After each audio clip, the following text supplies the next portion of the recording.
On February 28, 2026, the United States and Israel carried out coordinated strikes against multiple locations in the Islamic Republic of Iran. This was not an isolated incident. According to multiple reports, the operation, named by Israel as Operation Lion's Roar, involved strikes in Tehran and several other cities, targeting facilities that military officials described as linked to missile capabilities and national defense infrastructure.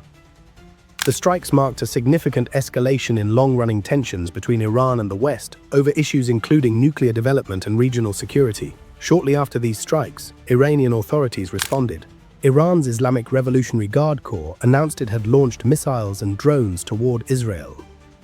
That response came as a clear indication from Tehran that it would not remain passive in the face of external military action on its soil.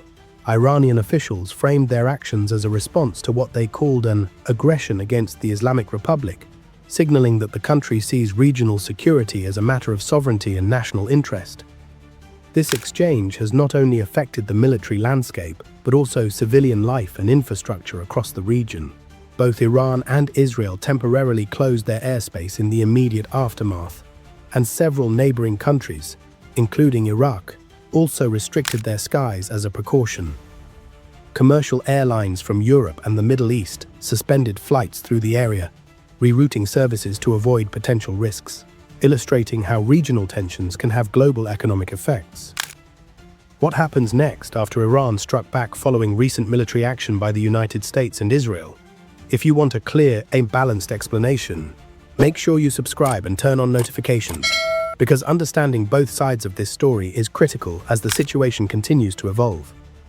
Iranian officials have publicly vowed what they describe as a crushing response to the strikes, indicating Tehran's determination to retaliate against significant military action. These statements reflect the seriousness with which Iran views the situation, not only as a security issue, but also as a matter affecting national pride and defense. However, officials have not offered detailed public timelines or specifics about broader operations. Instead, the emphasis has been on signaling firm retaliation and deterrence against further attacks. Israel, for its part, issued nationwide warnings for residents to follow safety guidance, including seeking shelter when advised. Israel's leadership publicly defended the joint military action, asserting that it was aimed at reducing perceived threats posed by Iran's strategic capabilities and aligning with shared security interests between Washington and Jerusalem.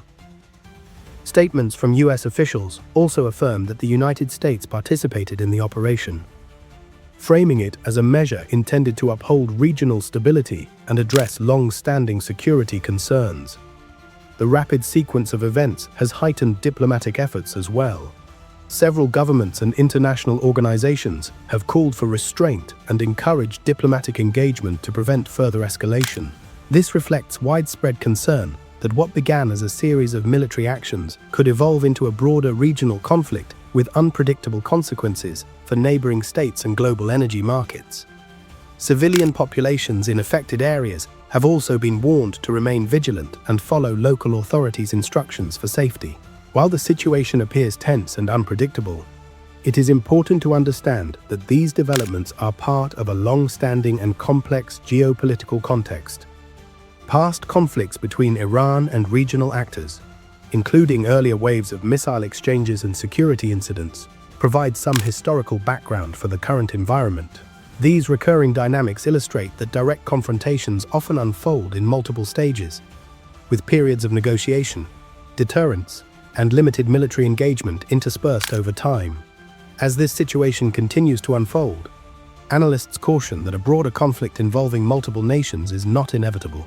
Diplomatic channels remain open in parallel with security operations, and many world leaders continue to advocate for de-escalation through dialogue rather than prolonged confrontation.